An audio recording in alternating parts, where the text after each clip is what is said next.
আসসালামু আলাইকুম রহমতুল্লাহ। অপমানের ১৬ কলা পূর্ণ করে হয়তোবা দেশে ফিরবেন ডক্টর ইউনূস। কেন এই কথা বললাম? আপনারা জানেন যে লন্ডনে যাওয়ার আগে অর্থাৎ যুক্তরাজ্যে যাওয়ার আগে বাংলাদেশের থেকে কত রকম বাগাড়ম্বর পূর্ণ কথাবার্তা বলা হলো ডক্টর ইউনূসকে নিয়ে। তিনি এই যাচ্ছেন, এ হবে, এ হচ্ছে, এ হবে, তিনি চার্লস অ্যাওয়ার্ড পুরস্কার পাবেন। কিন্তু দুর্ভাগ্য হলো সত্য যে সে পুরস্কারের তালিকায় ওনার নাম নেই। সেটা নিয়েও বেশ সমালোচনার মুখে পড়েছেন এবং পররাষ্ট্র উপদেষ্টার পররাষ্ট্র মন্ত্রণালয়ের সচিবালয় রুহুল আমিন সিদ্দিকী তিনি ঘটা করে এটা প্রচারণা করেছিলেন।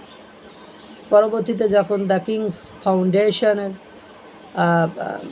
পুরস্কার প্রাপ্তদের তালিকায় ডক্টর ইউনূসের নাম নেই, তখন সেটা সমালোচনায় রূপ নেয়।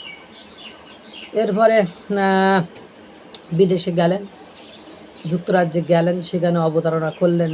যাওয়ার আগে বললেন তিনি যুক্তরাজ্যের অর্থাৎ লন্ডনের প্রধানমন্ত্রীর দাওয়াতে সেখানে গিয়েছেন। একটা দেশের প্রধান যখন অন্য দেশের প্রধানের দাওয়াতে যান, তখন এয়ারপোর্টে তাকে কি করা হয়? রাষ্ট্রীয়ভাবে গ্রহণ করা হয়, রিসিভ করা হয়। কিন্তু দুর্ভাগ্য হলো সত্য যে বিশ্বের নামকরা অর্থনীতিবিদ, মোটিভেশনাল ট্রেনার, বর্তমানে বাংলাদেশ উপদেষ্টা সরকার প্রধান অর্থাৎ বাংলাদেশ সরকার প্রধান ডক্টর ইউনূস ইংল্যান্ডে গেলেন। সেখানে রিসিভ করার জন্য লন্ডনের কেউই আসলো না, অর্থাৎ যুক্তরাজ্যের কেউ আসলো না, বা সরকারের পক্ষ থেকে কোনো প্রতিনিধি আসলো না। আসলো কি বাংলাদেশ হাই কমিশনের আবিদা সুলতানা, তিনি আসলেন। এর ফলে লজ্জার আরও অনেকগুলো কারণ আছে যে এয়ারপোর্ট থেকে যাওয়ার সময় সেলফি বা ছবি শফিককেই তুলতে হলো, প্রেস সচিব শফিককেই তুলতে হলো। তো একজন কালকে দেখলাম যে বলছে, আপনি যদি জুতা বহন করার জন্য হন, আপনি পানি বহন করার জন্য হন, আপনি জুতা পালিশ করার জন্য হন, আপনি ছবি তোলার জন্য হন, আপনি ডাস্টবিন পরিষ্কার করার জন্য হন, সব কাজের উপযুক্ত একজন ব্যক্তি ডক্টর ইউনূস পেয়েছেন। তিনি আর কেউ নন, তিনি প্রেস সচিব শফিকুল আলম। যাই হোক, এই কথা আমি একটা ফেসবুক স্ট্যাটাস দেখেছিলাম, আমার কথা নাই ভাই, আমি আমার ব্যক্তিগত কথা খুব কমই বলি। আচ্ছা, তিনি আবার ছবিটা তুললেন, ছবি তোলারও লোক নেই। এত নাম করে একজন ব্যক্তি সরকার প্রধান গেলেন, তার ছবিটা তোলার জন্য একটা লোক খুঁজে পেলেন না। মানে তাহলে বুঝতেছেন আশেপাশে তাকে সংবর্ধনা অভ্যর্থনা জানানোর লোকই বা কোথায় আছে। এরপরে আরও কিছু কথা শোনেন। এরপরে আওয়ামী লীগের এক নেতা, তিনি বা আওয়ামী লীগের সাথে এই 24 সালেও আওয়ামী লীগের হয়ে কাজ করেছেন কোন অঞ্চলের জন্য আমি দেখলাম। তিনি ডক্টর ইউনূসের সংবর্ধনা অনুষ্ঠানে এসেছেন এবং তিনি বক্তৃতাও নাকি দিয়েছেন। যাই হোক, এরপরে বিএনপির এক নেতা ঠিক একই কর্মকাণ্ড করেছেন, বিএনপিকে ছেড়ে চলে গিয়েছেন, এরকম এক নেতাও সেখানে এসেছে। যাই হোক, একটু বিতর্ক গেল। এবার সর্বশেষ হলো যে এরকম একটা উন্নত দেশে গেলেন, উন্নত দেশ প্রধানরা কত ব্যস্ত থাকেন, আর উনি যদি দাওয়াতি দিয়ে থাকেন তাহলে হাই প্রোফাইলের লোক, দেশ থেকেই তো সব কিছু ঠিকঠাক করে ওই দেশে যাওয়ার কথা।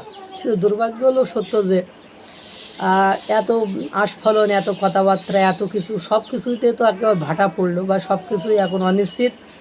সর্বশেষ অনিশ্চিত হলো যে যুক্তরাজ্যের প্রধানমন্ত্রীর সাথে ডক্টর ইউনূসের সাক্ষাৎও অনিশ্চিত। প্রথম আলোতে প্রকাশিত হয়েছে যুক্তরাজ্যের প্রধানমন্ত্রী